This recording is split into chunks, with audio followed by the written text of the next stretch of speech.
opportunity to present.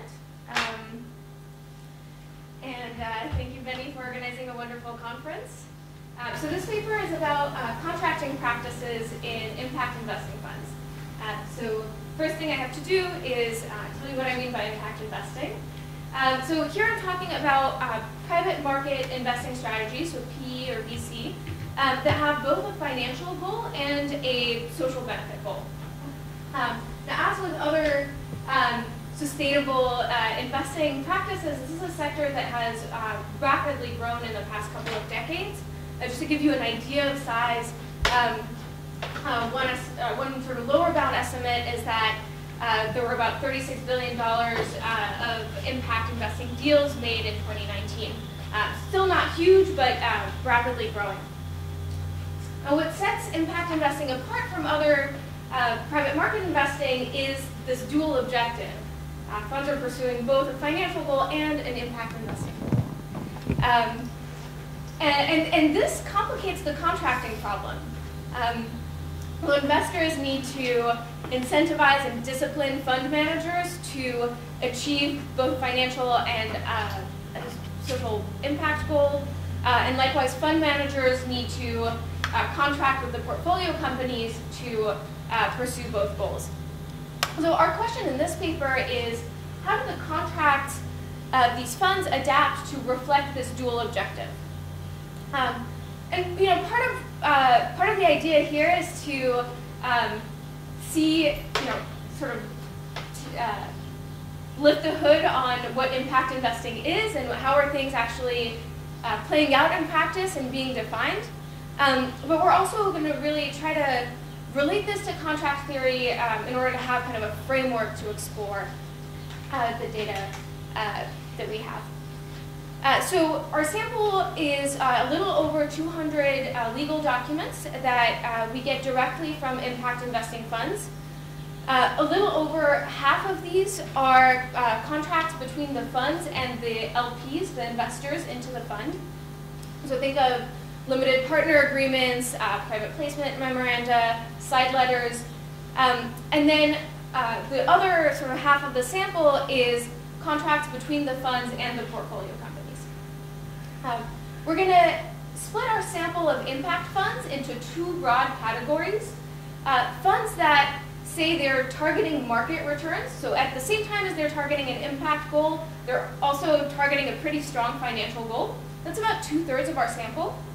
And then about 1/3 of our sample say we're going to have concessionary returns. So we're still going to have a financial goal. This is not philanthropy, but we're going to achieve something below market. We're going to then compare, do sort of two sets of comparisons. So we'll compare all impact funds to what's been documented in the literature in terms of contracting practices for non-impact private equity funds or VC funds. And then we'll also look within our sample of impact funds at the terms that market rate seeking funds use compared to non-market rate seeking funds, trying to understand the relative importance of the financial goal, how that plays out in contracts, if at all. So we're going to try to have a pretty comprehensive view of the contracts. We code up over 200 different terms in each legal contract.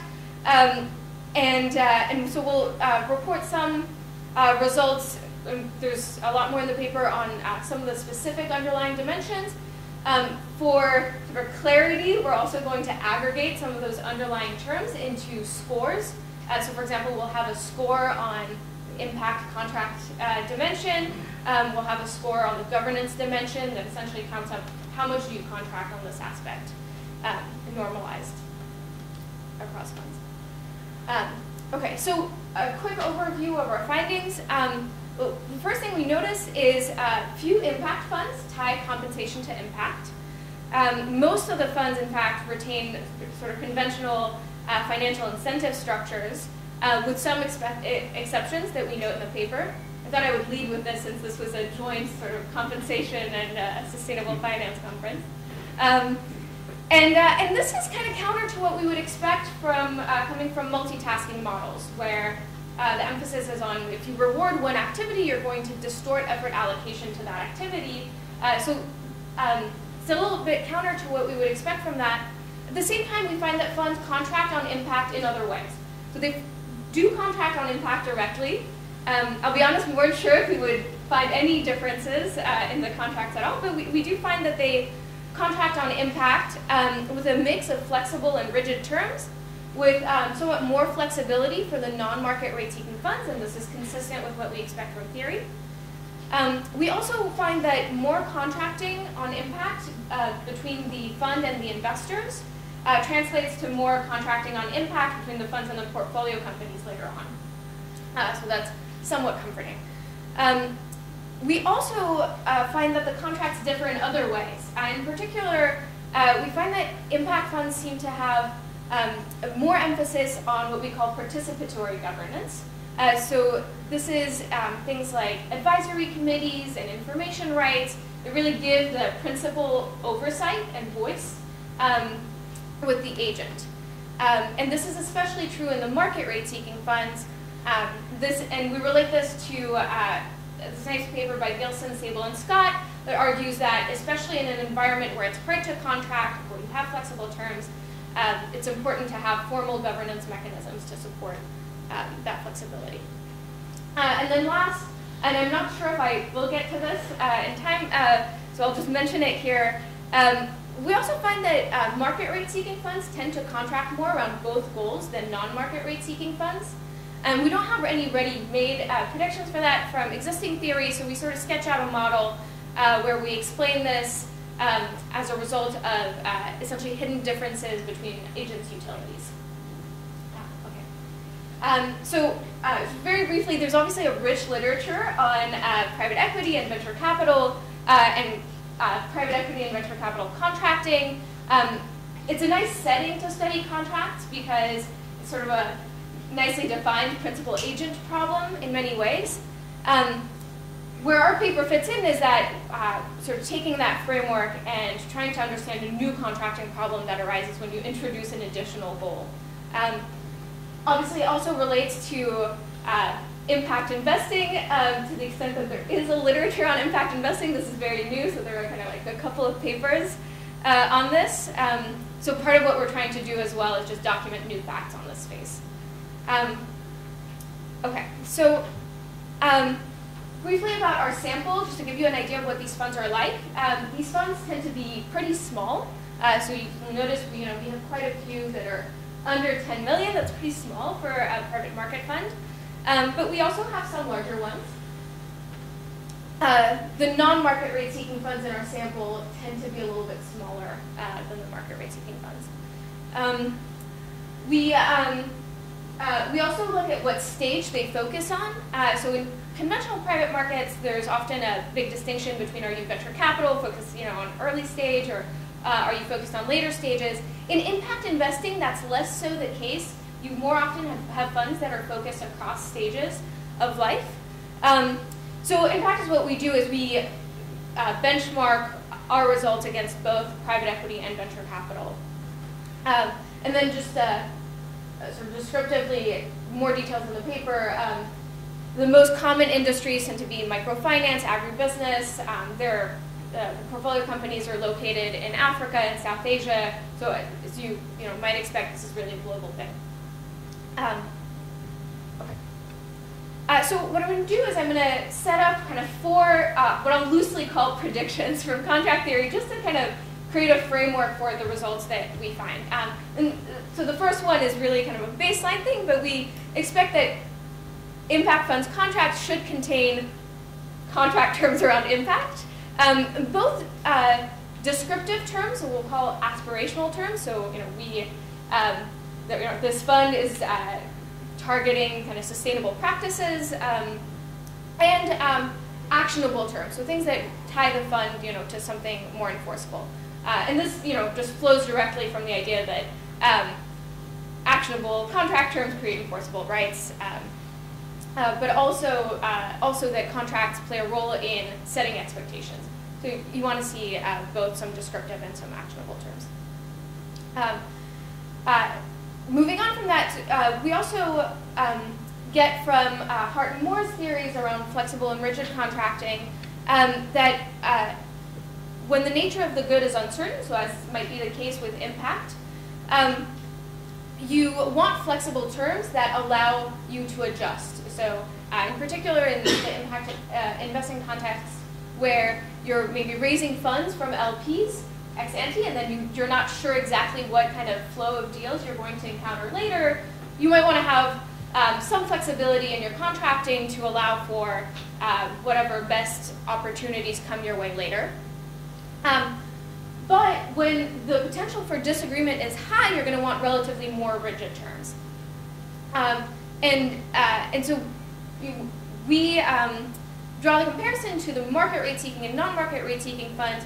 We expect that in market rate seeking funds, there's maybe more potential for disagreement because there's that stronger financial goals, maybe a little bit more tension in these funds. So we kind of expect to see flexible terms, but more so in the non-market rate seeking funds than the market rate seeking funds. And then moving on to other aspects of the contract, so I mentioned the multitasking models before, so starting from Holmstrom and Milgram.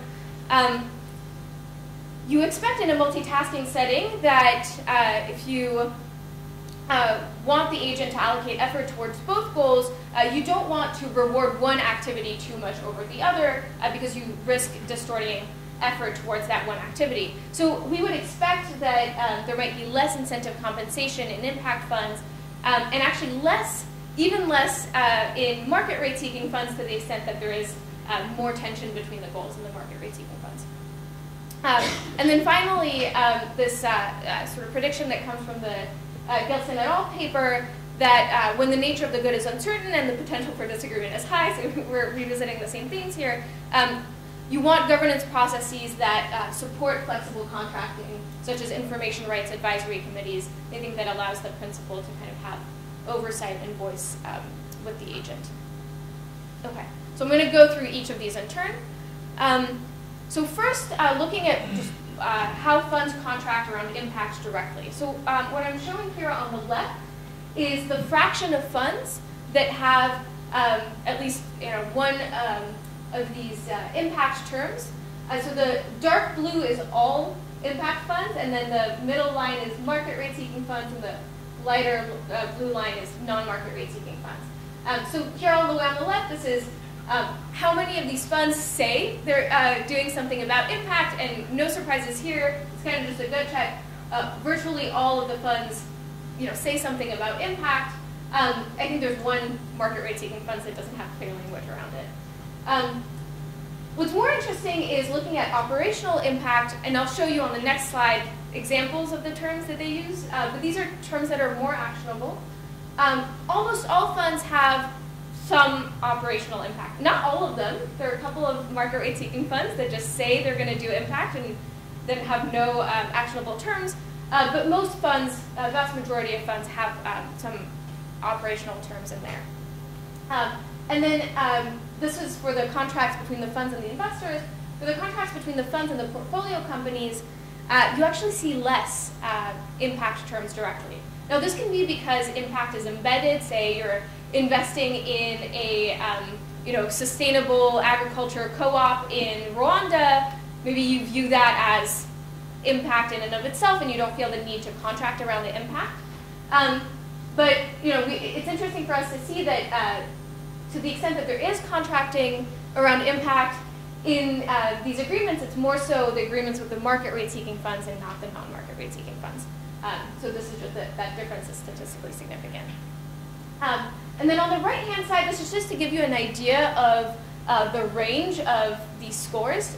So the range of contracting around impact, these are just box and whisker plots. There's a very broad range. Almost all funds have at least some terms around operational impact, but there's a wide range in how much they contract around impact. And similarly at the PC level. Okay, so what are these terms like, actually? What are these, what do they contract on? So the top graph here shows what are the most frequent terms that show up at the fund level in the contract between funds and investors. Incorporating impact into due diligence is one of the most common ways that funds contract around impact, also provisions around the measurement of impact, and then ESG standards. Very few impact funds tie compensation to impact directly. And then at the bottom, this shows the terms that are frequent in contracts between the funds and the portfolio companies. In market rate seeking funds, funds tend to retain veto rights over the business plan a lot more often. They also tend to be more specific about the particular impact of the portfolio company and how they're achieving that. And so you start to see more differences between the market rate seeking and non-market rate seeking funds and how they contract around impact. Market rate seeking funds tend to favor things like, well, due diligence, not as much, but things like ESG standards that are a little bit more box checking, like you have to, satisfy this or not. So that's sort of a relatively more rigid contracting practice. Whereas non-market rate seeking funds, and you see this especially at the portfolio company level, tend to favor more measurement, reporting, and less so ESG standards and veto rights. Okay. And then one more thing I wanted to show. This is just a very simple correlation looking at whether contracting between the funds and the investors around impact translates to more contracting with the portfolio companies around impact. So the idea is, again, that contract with investors is established before the contracts with the portfolio companies. And it's interesting to see that operational impact terms are predictive of more impact contracting with the portfolio companies, not so aspirational impact. So aspirational impact being just descriptions of what you think you're going to do. Okay, so moving on to the rest of the contracts, we look at the compensation terms for these funds. So this is a little bit busy, so let me explain. So on the left-hand side, what we're doing is we're recording how often funds have this specific compensation term. So in a traditional, sort of conventional fund, you typically have a waterfall compensation structure where first investors get back a certain, usually their full capital plus maybe a hurdle rate. And then after that, there can be a catch-up rate where the fund manager gets the cash flows. And then after that, they split things according to a carry rate. So we wanted to see, how much does this conventional financial incentive structure hold for the impact funds. Our green lines are our benchmarks that come from Metric and Yasuda. So the dark green is what's been reported for private equity funds. The light green is what's been reported for VC funds. And the first thing we notice is actually, if you look at hurdle rates, those are fairly common. A little over half of our impact funds have hurdle rates. Less common than in private equity, more common than in VC. And then when you move to catch-up and carry rates, so again, things that provide financial incentive to the fund manager, it's less common than in non-impact funds, but it's still the majority of funds use this financial incentive compensation. More so market rate seeking funds than non-market rate seeking funds. And then on the right-hand side, this gives you a sense of the ranges of the actual rates. So this, I'm sure management fee graded on something like no management fee. You've got 20%. Yeah, and we actually there is more so we have examples in our in the paper of what do they use instead, but some of them don't have management fees. They'll have other things that essentially replace management fees, but are not management fees. Okay, so thinking back to multitasking models, this would suggest that you're distorting activity towards profit seeking unless you're compensating for that elsewhere. How am I doing on time? 5 minutes. Okay, great. And so we do. So sorry. You're distorting activity toward profit seeking unless you're compensating for it through direct contracting around impact, or perhaps through governance. So we also look at what do they do around governance. We have a lot less, we have fewer reference points here, in fact none. On the left-hand side, we're looking at the fund level. On the right-hand side, we're looking at portfolio company level terms. So on the left-hand side, starting with agreements between the funds and investors, you see that there's so the participatory governance scores that are kind of an amalgamation of all terms that pertain to this kind of voice governance are pretty high. If you look at advisory committees, for example, over 90% of our funds have advisory committees, and these advisory committees have significant roles. So it's, for example, a lot of funds have investors on an advisory committee that approve investments. And this is especially true for market rate seeking funds. So for us, this is really an indicator of this emphasis on kind of monitoring and oversight for impact funds and especially for market rate seeking funds. At the portfolio company level, what we see is that funds often contract for board seats on the companies. Now, a caveat to this is that impact funds are often minority holders and often have a smaller share of the company than non-impact funds, so they maybe need to contract for board seats more, but it still seems to be an important item for the funds to contract around.